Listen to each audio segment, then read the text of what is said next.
पुण्याजवळ अवघ्या 30 ते 40 मिनिटाच्या अंतरावर घोरावडेश्वर हे गुहा मंदिर आहे, ज्याला घोरावाडी, घोराडेश्वर किंवा शेलारवाडी लेणी असंही म्हणतात। इथल्या टेकडीवरच्या गुहेत एक शिवमंदिर आहे आणि आणखीन एका गुहेत तुकाराम महाराज ध्यानासाठी येत असत ते ठिकाणही आहे आणि त्याचाच आपला आजचा हा व्हिडिओ।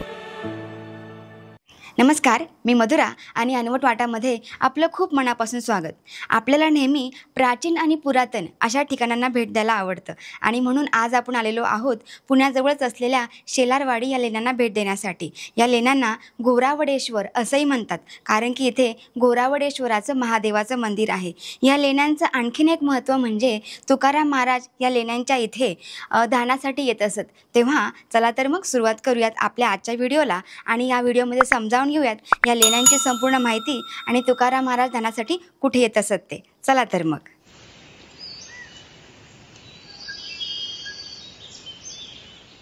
या लेण्यांच्या इथे येण्यासाठी इथे अनेक मार्गांनी आपण येऊ शकतो। जिथे एक रेल्वे स्टेशन आहे बेगडेवाडी, त्या रेल्वे स्टेशनला उतरूनही आपण येऊ शकतो किंवा आपल्या स्वतःच्या वाहनाने किंवा बसने वगैरे सुद्धा आपण इथे येऊ शकतो। आणि इथे येण्यासाठी एक साधा सोपा आपला जो ट्रेक आहे तो करावा लागेल आणि जवळजवळ 350 पायऱ्या चढून आल्यावर आपण या घोराडेश्वर लेण्यांच्या इथे पोहोचतो।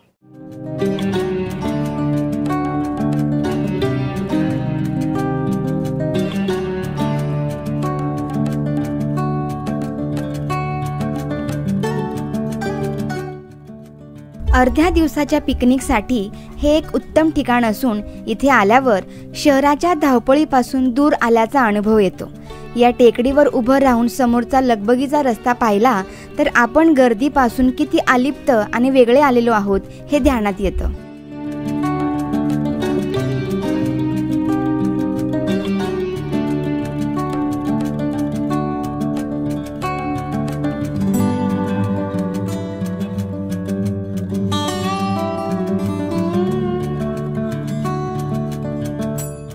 आपण घोराडेश्वराला चढायला दगडी पायऱ्यांनी सुरुवात करतो। त्याच्यानंतर मागे जो आपल्याला सपाट भाग दिसतोय, जिथे काही पायऱ्या नाही आहेत, त्या पायऱ्या चढून आपण वरती येतो आणि इथे वरती आलो की ह्या जुन्या दगडी पायऱ्या आहेत, त्या पायऱ्या चढून आपल्याला वर जायचं आहे आणि ह्या पायऱ्या चढून वर गेलं की आणखीन एक सपाट असा भाग लागतो आणि त्या सपाटीनंतर आपण लेण्यांच्या इथे पोहोचतो, जिथे मग आपल्याला घोराडेश्वराची लेणी म्हणजे महादेवाचं जे मंदिर आहे ती आणि तुकाराम महाराजांचं मंदिर हे पाहायला मिळतं। याच्या व्यतिरिक्त तिथे 3 ते 4 पाण्याची टाकी आहेत, 8 ते 10 लेण्या आहेत आणि चला तर मग वरती जाऊन ते पाहूयात।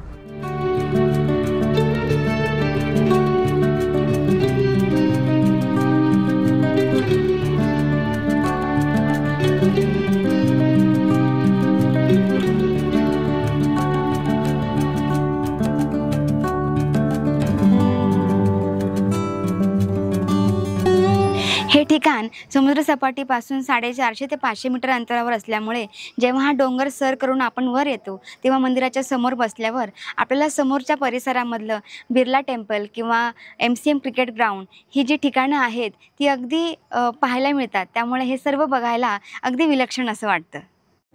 इथे असलेल्या लेण्या या एकाच खडकापासून कोरलेल्या असून इथल्या शिलालेखावरून या बौद्ध लेण्या आहेत हे लक्षात येतं। या लेण्या प्राचीन कल्याण ते तेर या व्यापारी मार्गावर आहेत। या घोरावडेश्वराच्या ज्या लेण्या आहेत या इसवी 2 ते 4 या दरम्यान बांधलेल्या आहेत। त्याच्यामुळे जर आपण माझ्या समोर पाहिलात तर इथे आपल्याला जुना मुंबई पुणे हायवे पाहायला मिळतो। म्हणजेच हा जो या डोंगरावर उभं राहिल्यावर आपल्याला हा जो संपूर्ण महामार्ग दिसतो, यावरून आपल्याला हे लक्षात येईल की पुरातन काळामध्ये जो कल्याण तेर हा जो व्यापारी रस्ता होता, त्या व्यापारी मार्गावर लक्ष ठेवण्यासाठी ह्या लेण्यांचा वापर केला जायचा। श्री क्षेत्र घोरावडेश्वर हे एक निसर्गरम्य डोंगरावर वसलेलं शिवशंकराचं मंदिरच आहे। तर इथे पांडवांनी लेणी कोरल्याची कथा लोक सांगतात। उभ्या दगडात कोरलेल्या ह्या लेण्या म्हणजे हजारो वर्षांपूर्वीचा आपला वारसाच आहे। इथे साधारण 9 ते 10 खोल्या कोरलेल्या आढळतात। इथे असलेल्या लेण्या या एकाच खडकापासून कोरलेल्या असून इथल्या शिलालेखावरून या बौद्ध लेण्या आहेत हे लक्षात येतं। या लेण्या प्राचीन कल्याण ते तेर या व्यापारी मार्गावर आहेत। हे जे एक संपूर्ण कातळ आपल्याला पाहायला मिळते, या अशाच एका कातळामध्ये इथलं जे घोराडेश्वराचं जे मंदिर आहे ते बनवण्यात आलं आहे आणि आतमधला जो परिसर आहे तो अगदी शांत असा आहे।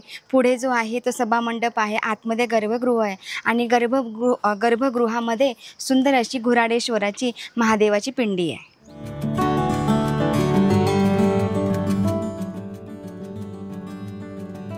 ही लेणी बौद्ध धर्मातील हीनयान पंथीयांनी खोदल्या असं सांगितलं जातं। हा 11 लेण्यांचा छोटासा समुच्चय बेडसे, भाजे, कारले, भंडारा या डोंगरावरील बौद्धकालीन लेण्यांच्या काळातीलच असावा असा अंदाज आहे। हा जो संपूर्ण परिसर आहे तो अत्यंत शांत आणि झाडांनी बहरलेला असा हा परिसर आहे। मात्र आता आपण जेव्हा इथे आलोय तेव्हा हा जरा उन्हाळ्याचे दिवस असल्यामुळे इथे हिरवाई आपल्याला पाहायला मिळत नाही। पण ह्याच ठिकाणी जर आपण पावसाळ्यामध्ये आलो तर इथे प्रचंड असे पाण्याचे धबधबे आणि हिरवळीने नटलेला हा संपूर्ण परिसर आपल्याला पाहायला मिळणार आहे। बौद्धकालीन असलेल्या या लेण्या खोदण्यासाठी पूर्वी राजे व्यापाऱ्यांकडून अनुदान दिलं जात असत। बहुधा या लेणीसाठी निधी अभावी कमी नक्षीकाम आणि विहार बांधलेलं दिसून येतं। एक चैत्यगृह आणि बाकीचे विहार अशी इतर लेण्यांसारखीच इथलीही रचना आहे।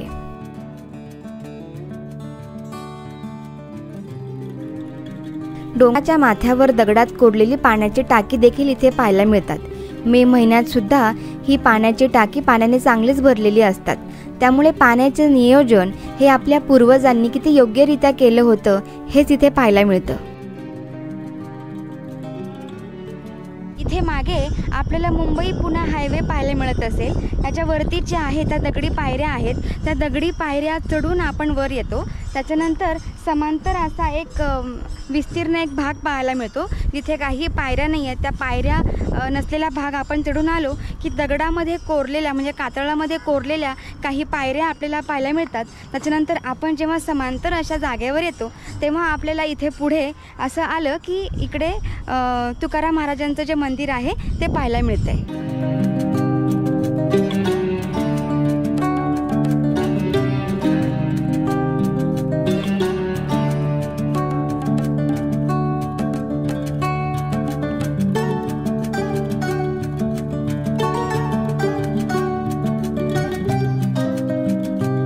आपण आता तुकाराम महाराज मंदिराच्या इथे आहोत। तेव्हा हा घोराडेश्वराचा डोंगर चढून आल्यावर जेव्हा आपण सरळ भागावर येतो त्याच्यानंतर आपल्याला इथे लगेच असं विस्तीर्ण असं चाफ्याच्या झाडांचं असं रान पाहायला मिळतं। तर त्या चाफ्याच्या झाडाच्या रानाच्या मागेच तुकाराम महाराजांचं मंदिर आहे, जिथे आता हरिपाठ सुरू आहे, त्याचा आवाज आता आपल्याला येत असेल। आता आपण तिकडे दर्शनाला जाऊयात।